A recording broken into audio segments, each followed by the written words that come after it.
یادم کوچیک که بودم یه آخوندی آورده بودن مدرسه‌مون راجع به همین کارتونای دیزنی و اینا صحبت کنه که آره اینا بدن، اینا رو نبینین.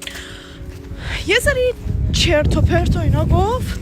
حالا منظورش فقط کارتونای دیزنی نبود، کلا به همه کارتونای خارجی میگفت دیزنی، حتی اگه مثلا ساخت چه میدونم دریم ورکس بوده باشن.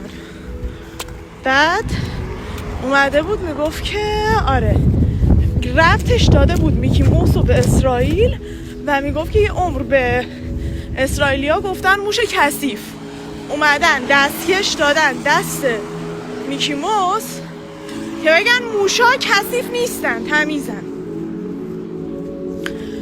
با این تفاسیر خودشون فقط خواستم بگم اگه پس فردای کارتون یه موش شجاع اومد بیرون که همه دشمناشو داره شکست میده،